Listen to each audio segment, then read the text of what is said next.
오늘 우리에게 주신 하나님의 말씀 사무엘하 2장 24절로 32절 말씀입니다. 생명의 샘가 6월 15일 월요일 말씀 아브넬의 도주와 승리 함께 읽겠습니다.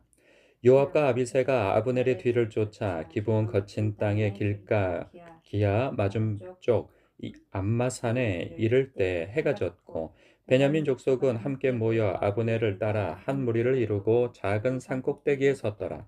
아브넬이 요압에게 외쳐 이르되 칼이 영원히 사람을 상하겠느냐 마침내 참혹한 일이 생길 줄을 알지 못하느냐 내가 언제 무리에게 그의 형제 쫓기를 그치라 명하겠느냐. 요압이 이르되 하나님이 살아계심을 두고 맹세하노니 내가 말하지 아니하였더라면 무리가 아침에 각각 다 돌아갔을 것이요 그의 형제를 쫓지 아니하였으리라 하고 요압이 나팔을 불매 온 무리가 머물러 서고 다시는 이스라엘을 쫓아가지 아니하고 다시는 싸우지도 아니하니라. 아브넬과 그의 부하들이 밤새도록 걸어서 아라바를 지나 요단을 건너 비드론 온 땅을 지나 마하나임에 이르니라. 요압이 아브넬을 쫓기를 그치고 돌아와 무리를 다 모으니 다윗의 신복 중에 19명과 아사엘이 없어졌으나 다윗의 신복들이 베냐민과 아브넬에게 속한 자들을 쳐서 360명을 죽였더라. 무리가 아사엘을 들어올려 베들레헴에 있는 그의 조상 묘에 장사하고 요압과 그의 부하들이 밤새도록 걸어서 헤브론에 이른 때에 날이 밝았더라. 아멘. 지금 보면 압도적인 승리를 유다 진영 쪽에서 즉 요압이 지휘하고 있는 군대가 승리를 이루었어요. 아주 치열한 전투인데 그래서 요압 진영에서 아브넬 즉 이스라엘의 군대 장관에 속한 그 진영을 추격하는 상황이 벌어졌어요. 그런데 26절에 이런 말을 합니다. 아브넬이 요압에게 외쳐 이르되 칼이 영원히 사람을 상하겠느냐 마침내 참혹한 일이 생길 줄을 알지 못하느냐 내가 언제 무리에게 그의 형제 쫓기를 그치라 명령하겠느냐 이래요. 이 이야기를 들어보면은 누가 먼저 도발한 것 같아요? 요압이 마치 도발한 것 같은 상황이 보여져요. 그러니까 칼이 영원히 사람을 상하게는 언제까지 너희가 계속 이 전투를 벌일 참이냐? 마침내 참혹한 일이 생길 줄을 알지 못하느냐? 어? 결국은 우리가 서로 자멸하게 될 것이다. 그러면서 또 말하는 게 그의 형제 쫓기를. 너와 너네와 우리는 형제이지 않냐? 동족이지 않느냐? 그런 말을 해요. 그런데 이 싸움을 도발한 자는 바로 아브넬 이 사람이에요. 그런데 마치 요압이 도발한 것처럼 그렇게 뒤집어 씌우는 듯한 표현을 한단 말이죠. 예, 참 답답한 일이죠. 본인이 이 일을 일으켜 놓고서는 마치 나중에 유체 이탈 화법처럼 왜 이렇게 흥분을 하고 왜 이렇게 싸우려고 들고 그러냐라는 거죠. 요압이 기가 막혀서 얘기합니다. 27절에 하나님이 살아계심을 두고 맹세하노니 내가 말하지 아니하였더라면 네가 도발하지 아니하였고 네가 싸우자고 말하지 아니하였더라면 우리는 벌써 어저께 각각 헤어져서 자기 갈 길을 갔을 것이다. 네가 도발한 것이 아니냐라고 또 이야기를 하죠. 그러면서 그 아브넬이 말한 것에 대한 명분을 삼고 이 전투를 멈추게 되어집니다. 그래서 이 각각 각 진영에 어느 정도의 전사자가 일어났는가를 보았더니 이 요압 진영에서는 20명 그리고 그 이스라엘 진영에서는 아브넬 진영에서는 360명이 전사를 하게 되어졌어요. 이 굉장히 압도적인 전투력임을 확인하게 되어지죠. 그것을 좀 확장해 보면은 다윗의 그 군사력이 이스라엘의 군사력을 압도한다라는 것을 볼 수가 있어요. 그러면 우리는 이걸 생각해 봐야 돼요. 다윗이 왕이 되어졌을 때 유다에 그는 충분히 이스라엘을 제압할 수 있는 군사적 힘이 있었단 말이죠. 그럼에도 불구하고 다윗은 형제가 싸우는 것, 즉 동족이 싸우는 것을 원치 않아 합니다. 그랬기 때문에 사울의 죽음을 애도하기도 하고 그 애도한 것을 애가를 지어서 온 국민이 함께 부르도록 합니다. 뿐만 아니라 사울 집안의 은혜를 입었던 그 길르앗 야베스 족속들이 어 사울의 그 시체와 그 세 아들의 그 죽음을 거두어 들여서 장례를 지낸 것을 격려하고 치켜 세워 주기도 한단 말이죠. 그러니까 다윗은 그 수년을 싸우지 않고 기다려요, 하나님의 때를. 어찌하든지 포용하려고 하고 싸우려고 하지 않습니다. 할 수 있었음에도 하지 않았던 것이죠. 그런데 지금 무슨 상황이 벌어지냐면 이 군대 장관들이 서로 싸움질을 하게 되어지는 거예요. 그래서 동족 상잔의 비극이 벌어지게 되어졌어요. 여기에서 누가 우세한가 하는 것에 대한 전투력은 여실히 드러났어요.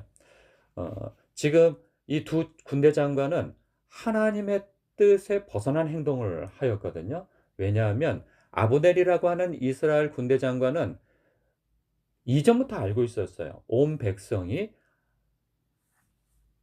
이스라엘의 왕은 다윗이라고 하는 것을. 왜냐하면 사울도 공공연히 말한 바고, 그래서 사울의 측근들도 다 알고 있었던 바요. 심지어는 이스라엘 온 백성이 다 알고 있었던 부분이에요. 여호와 하나님이 다윗에게 기름 부어 주셨다라고 하는 사실을. 그럼에도 불구하고 그는 자신의 그러한 정치력, 그런 위치를 위하여서, 그 보존받기 위하여서 이스보셋을 왕으로 옹이하여 세워서, 추대하여 왕으로 세워 그 나라의 군대 장관을 하고 있고, 또한 요압 또한 왕의 마음을 알았어야 하는 것이죠. 왕이 싸우지 않으려고 그렇게 애를 썼단 말이죠. 그리고 그것은 하나님의 뜻이었단 말이에요. 그러니까 두 군대 장관 다 왕의 뜻을, 더 나아가서는 하나님의 뜻에 벗어난 싸움을 하고 있었던 거예요. 그래서 이렇게나 많은 피를 흘리게 되어지고, 이 싸움으로 인하여서 두 나라가, 유다와 이스라엘이 화합을 이루는 데 있어서 큰 장애를 갖게 되어집니다. 왜냐하면 나중에 이 상황이 불리하게 되어지니까 이스라엘 진영에서 이 아브넬이 평화 조약을 맺자고 옵니다. 유다 측으로 와서 다윗을 찾아, 다윗이 당신이 이 이스라엘의 통일 왕입니다라고 얘기를 하게 되어진단 말이죠. 그런데 지금 오늘 이 전투에서 요압이 자신의 막내 동생을 잃었어요. 그것이 원한이 되어져서 이 평화 조약을 깨버리는 일을 저지른단 말이죠. 돌아가는 평화 조약을 맺고 돌아가는 아브넬, 즉 이스라엘의 군대 장관을 이 유다 지역의 국경을 넘어가기에 이전에 찾아가서 그를 길바닥에서 죽여버립니다. 그러니 이스라엘과 유다가 평화 조약을 맺은 것이 다윗에 의하여서 마치 번복되어 죽여버린 것처럼, 명령을 하여 죽여버린 것 같은 상황이 벌어진단 말이죠. 그래서 굉장히 치명적인 그냥 분열을 일으킬 수 있는 그러한 일들을 한다는 거예요. 그러니까 이것이 작은 도발 하나가 확대가 되어져서 이렇게 400명 가까운 사람들이 그 죽음을 당하게 되어지고, 나중에 화합을 할 수 있는, 통일을 이룰 수 있는 일까지도 깨트려 버리는 일이 되어진다는 것이죠. 즉 그것은 무엇이냐? 자존심 싸움에서 이 일이 벌어지는 거예요.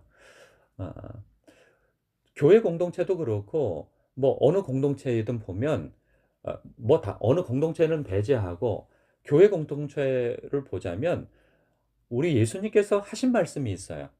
너희는 서로 사랑하라.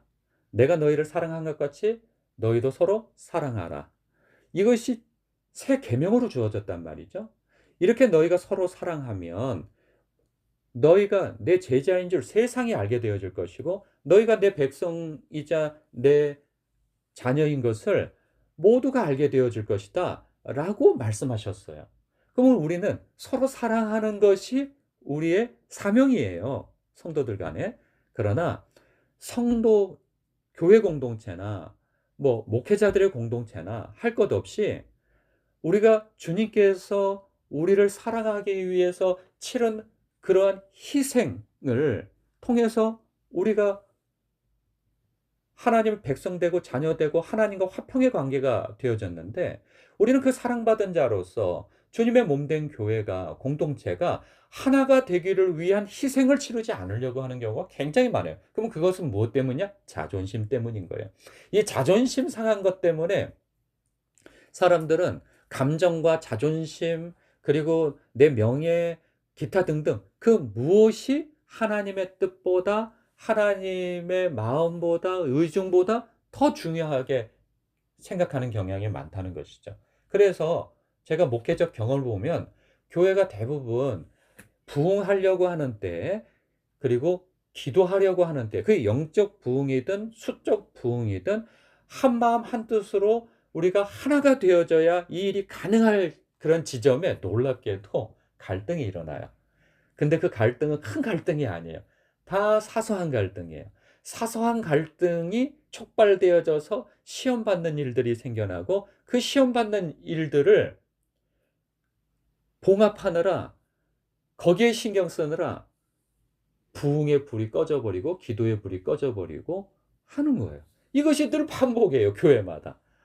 그러다가 부흥의 불이 다 꺼져 버려서 나중에 다시 그것을 일으키려고 하면 이미 힘이 다 빠져버린 상태인지라 아무것도 하지 못하게 되어지는 그런 상황들의 반복이 일어나는 것이죠. 사랑하는 성도 여러분, 우리 주님께서 말씀하신 바 너희는 서로 사랑하라. 내가 너희를 사랑한 것 같이 너희도 서로 사랑하라. 그 사랑은요 오래 참으며 자기의 유익을 굳지 않으며 그리고 무례히 행치 아니하며 하는 것입니다. 우리의 일상의 삶 속에서 내 자존심보다 하나님을 내 뜻보다 하나님의 뜻을 더 크게 생각하고 은혜 의식을 가지고 우리가 갈등을 화평의 방향으로 그리고 나는 화평의 통로가 되어서 사시는 저와 여러분 되시길 주님의 이름으로 축복합니다. 기도하겠습니다.